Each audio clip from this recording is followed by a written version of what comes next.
Something very significant is happening right now, and most Western media is completely ignoring it. The Americans and the Iranians are back at the table. Not in Oman this time, not in Geneva. In Islamabad. And the fact that Pakistan is hosting this second round tells you everything you need to know about where the real leverage in this conflict is sitting right now. Let me start with something simple. When the first round of talks happened, Washington tried to present it as though Iran was coming to negotiate under pressure. Trump went on television and said Iran wants to make a deal very badly. He said it more than once. And every single time he said it, the message to his base was clear. Iran is desperate. Iran is weak. Iran is on its knees. But here is the reality on the ground. And it is the exact opposite of what they are projecting. Iran did not go to the first round because it was scared. Iran went because it had already demonstrated its leverage.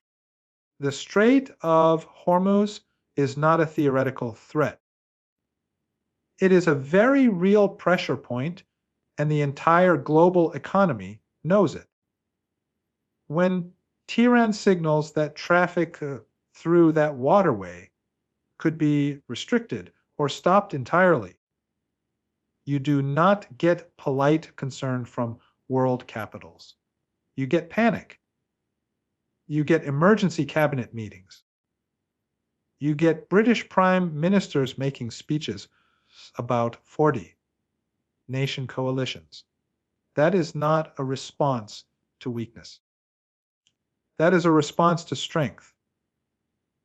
So why Islamabad for the second round? This is the first question we need to ask seriously.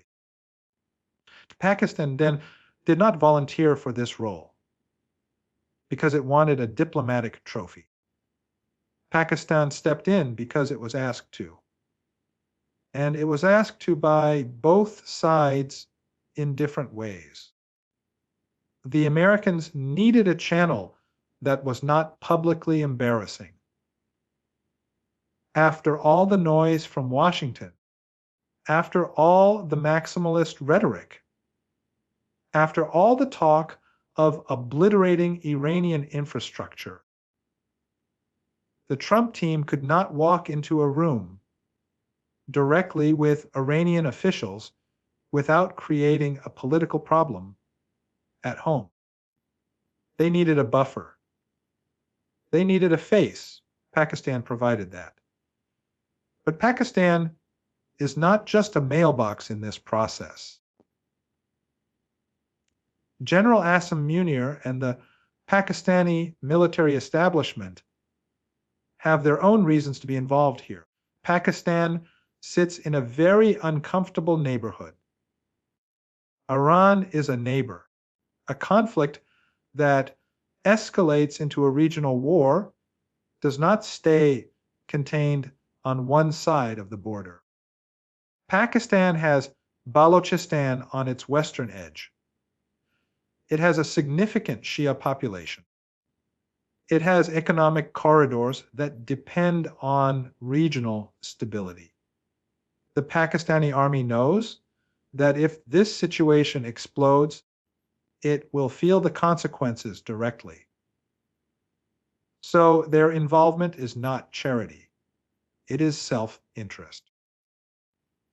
And that is actually what makes them credible as a mediator, because both sides know Pakistan has skin in the game. Now let us talk about what Iran actually wants from this second round. And I want to be very clear here because there is a lot of deliberate confusion being created in Western media about what Tehran's position is. Iran's position is not complicated. It has never been complicated. Iran wants its legitimate rights under international law respected. Iran wants sanctions relief that is real and verifiable. Iran is not going to dismantle its nuclear program down to zero and trust a promise from Washington. That era is finished. The JCPOA taught Iran a very painful lesson, and Iran has not forgotten it.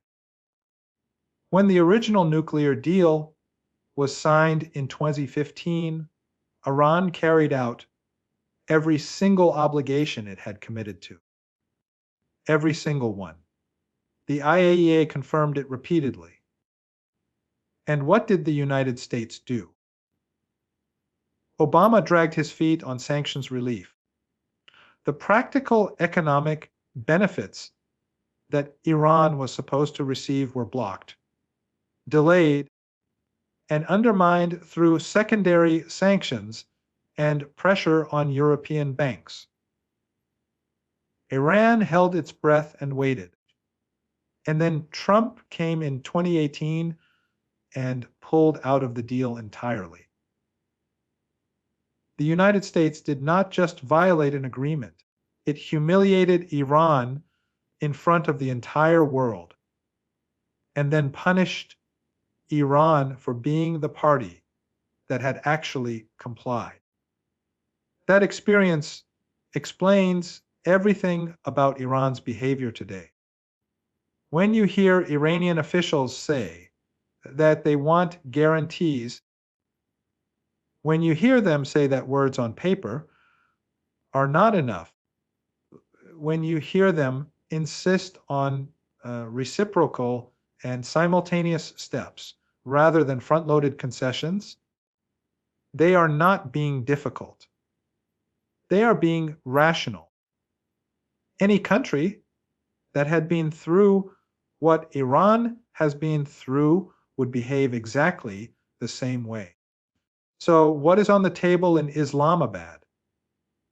From the Iranian side, the nuclear file is not the only issue, and it was never the only issue.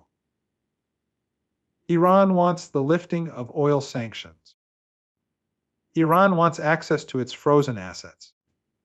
Iran wants a clear and binding commitment that the United States will not unilaterally walk out of any new agreement the moment a new administration comes in.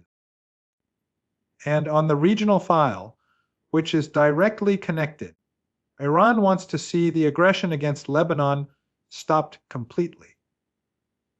Not paused, not managed. Stopped. And Iran wants the situation in Gaza addressed in a way that reflects basic human dignity and international law. Now, the Trump team has a very different idea of what a deal looks like. Washington wants Iran to roll back its nuclear program dramatically. Washington wants Iran to stop supporting what they call proxies in the region. Washington wants Iran to essentially remove itself from the regional equation and become a quiet country that sells oil and does not project power. And in exchange, Trump has hinted at sanctions relief and economic normalization. The gap between these two positions is enormous. But here is what is interesting. The talks are still happening. The second round is taking place. And that tells you something very important.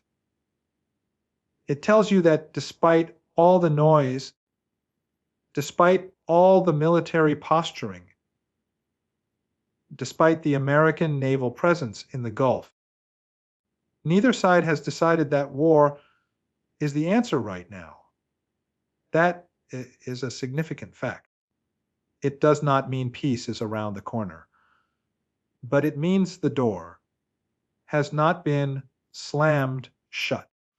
Let us talk about the regional dynamics, because you cannot understand the Islamabad talks without understanding what is happening in Lebanon and Yemen and Iraq at the same time. The ceasefire between Lebanon and Israel that the White House announced did not come from nowhere. It came because of a very specific sequence of events. Iran restricted movement through the Strait of Hormuz. The global oil market responded immediately. The Trump administration began feeling pressure from its own economic allies in the Gulf. And then suddenly Netanyahu, who had been refusing every ceasefire proposal for months, agreed to a pause. Netanyahu did not change his mind because he had a change of heart. Netanyahu changed his mind because someone told him he had to. And that someone was Washington. And Washington told him because Tehran had made it clear that there would be a price for continued escalation. That is how the leverage actually works in practice. It is not dramatic. It is not like a movie, but it is very real and very effective. The British Prime Minister talking about a 40-nation coalition to open the Strait of Hormuz is a perfect example of how disconnected Western political rhetoric has become from military and strategic reality. The Strait of Hormuz is one of the most defensible maritime choke points on Earth. Iran has spent decades preparing to defend it. It has land-based missiles. It has mines. It has fast boats. It has submarines. It has the geography. Any attempt to force the strait open militarily would not be a quick operation. It would be a catastrophic and bloody confrontation that could draw in every major power in the region and beyond. No serious military planner in Washington or London actually wants that scenario. So the talk of a coalition is political theater. It is for domestic audiences. It is not a real plan. What is a real plan is what is happening in Islamabad right now. Quiet, careful. Back, channel diplomacy, where both sides test each other's limits without public commitments that would be politically embarrassing to walk back. Pakistan's army chief, General Munir, is carrying messages. He is not inventing positions. He is transmitting them. And the messages he is carrying from Tehran are very specific. They are not vague.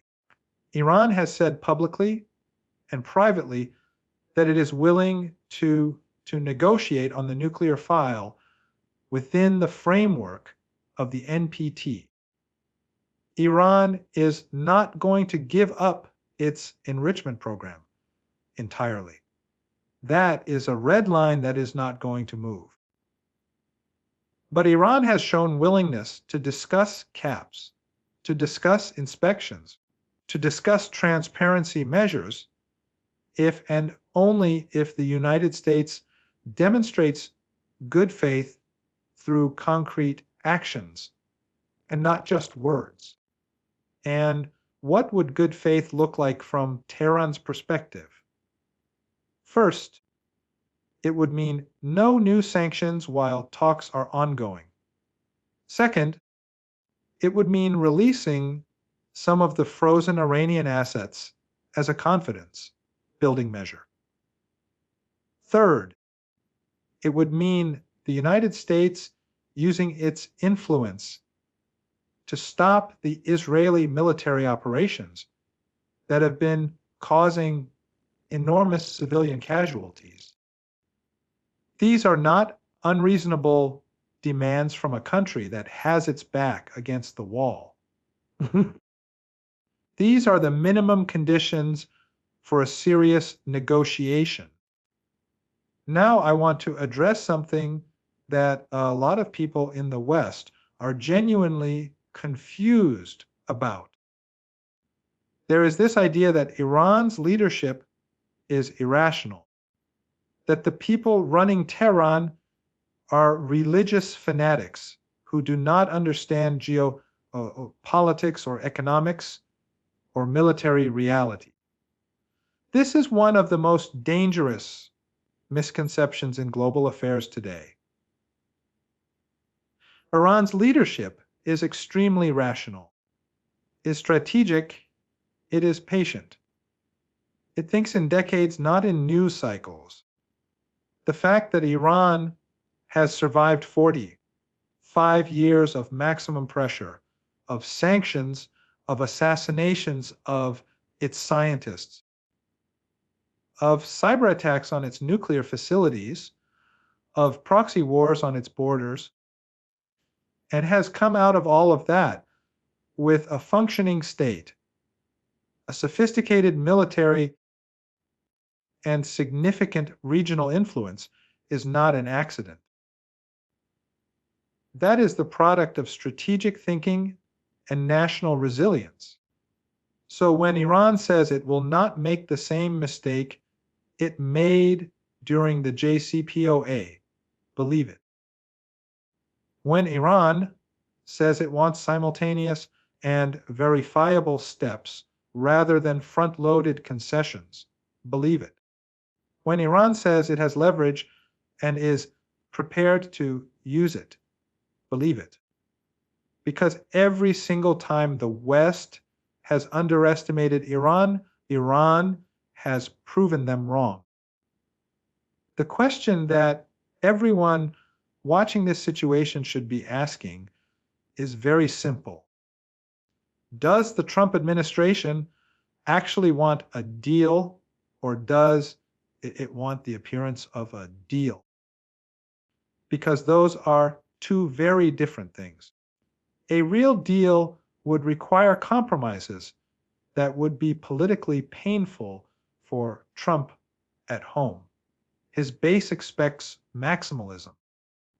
His base expects Iran to surrender.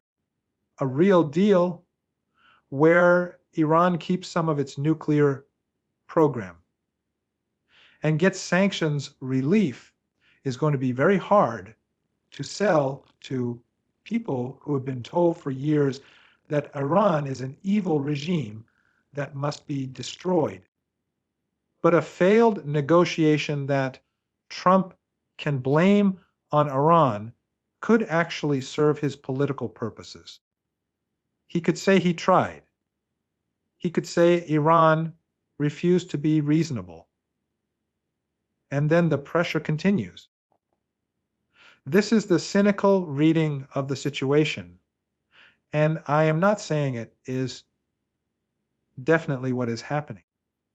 But it is something Iran's leadership is very aware of. They have seen this playbook before. The Islamabad talks are the second round, but they may not be the last. If there is genuine movement, if the Americans show real flexibility on sanctions, if the Lebanese ceasefire holds and is extended, then there is a path forward. It is a narrow path. It is full of obstacles. But it exists.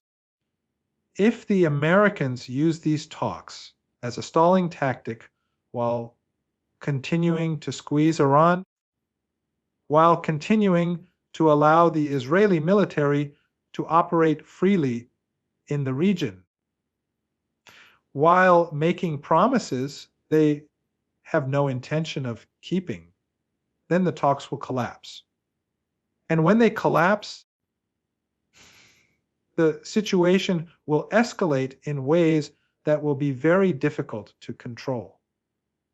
That is the honest assessment. Not optimistic, not pessimistic, just realistic. The world is watching Islamabad right now.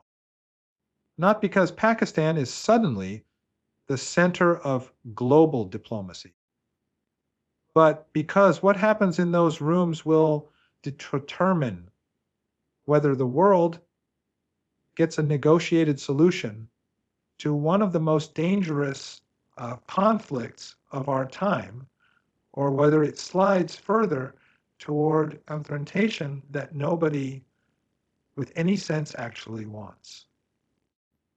Iran is not going anywhere. Its position is clear. Its leverage is real. And its patience is something that Washington has consistently underestimated to its own cost. The question is whether this second round in Islamabad produces the kind of mutual understanding that makes a third round possible, or whether it becomes just another chapter in a long and painful story of missed opportunities and broken promises.